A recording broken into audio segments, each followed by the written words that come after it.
You're welcome back. Now, we are aware of some security issues on the Legon campus. We want to talk a bit more about that in just a moment, but not before we bring you your entertainment news by the kindness of Awake Purified Water. And that means she's here.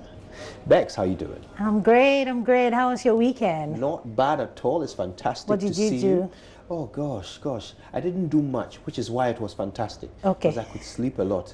Yes, and then I did some ironing. I love ironing. All right, so you've got some stories, right? What's happening? Yeah, I've got something from Shatawale. I've got something from Professor J.H. Nketia. Which one do you want first? Oh, well, tell me about Professor J.H. Nketia. Okay, so Ghana's renowned musicologist, Emeritus J.H. Nketia, has been laid to rest. A state funeral, largely attended by members of the academia and other state officials, was held at the forecourt of the State House to celebrate the life of the late 97-year-old. Emeritus Joseph Hansen Kwabena Nketia, fondly known as Professor J.H. Nketia, was considered as Africa's premier musicologist. He died on March 13, 2019 at the Legon Hospital.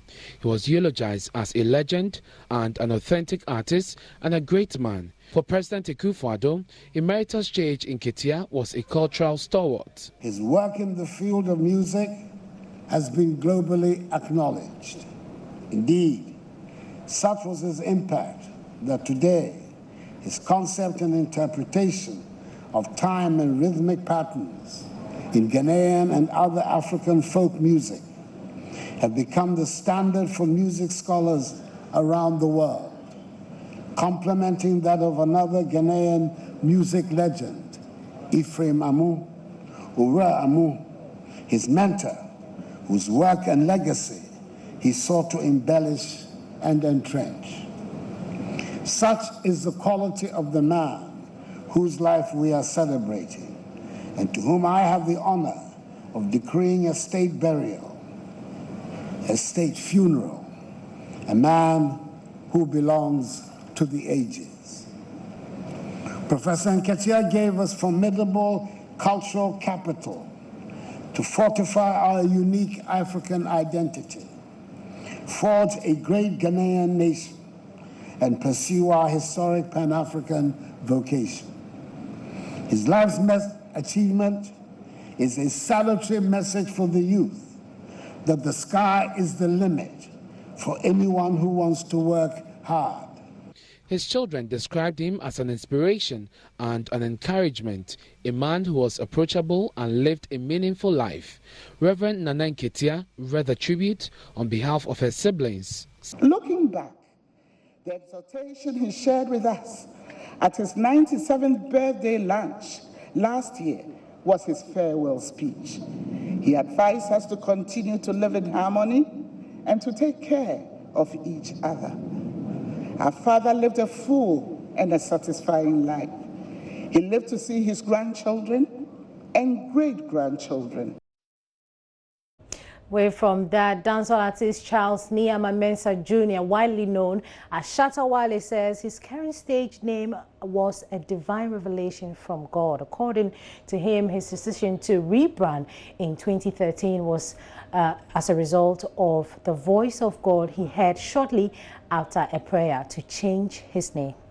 After a time, I felt, this music way I feel say if you release one song, then you be like Lil Wayne and Jay-Z and things. The system know they like that for you. So, it took me through like some stress, because Ghana music and the way sometimes you have to hustle promoters to pay you and stuff. So I was really like struggling there, and I think I woke up and I just prayed to God. I'm very prayerful. So I was like, God, I beg you, if you give me another chance for this thing, because the way man they suffer there, if you give me an idea, all what I heard from God was change your name. If you change your name, I was like, but bandana be cool. So why go we change? It was like, I changed people's name in the Bible, and if you can also change your name, I believe I can push you hard. But I think the name started coming up. I had Wale, which I abbreviated as the World Alerted Lyrical Entertainer.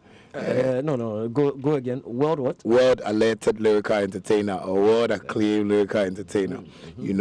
So I was like, what can I add to the Wale for it to look strong? And the only word that I could spell in my mind by then was Shatta, you know, and Shatta in Jamaica is, you know, real bad man, you know, somebody like, you know, that is, you know, people fear him, like, you know, gunman, you know, that kind of thing. And I was like, no, I don't want to make my Shatta look like a bad man, but I can, you know, give my spelling in a way that I can also, you know, take, you know, my own meaning out of it. And I was like, okay, Shatta.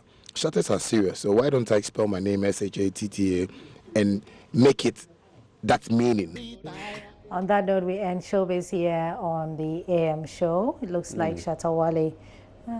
That's where we're all going wrong. We need to change our names periodically. I know, right? And so So I need to change my name. Yes, I need indeed. to pray to God to change my name for me. Yeah. Maybe to Shatta Becky or something. I don't know. Becky Youngson. All right, so let's very quickly say thank you, Bex, and she's back tomorrow, by the way, with even more entertainment news.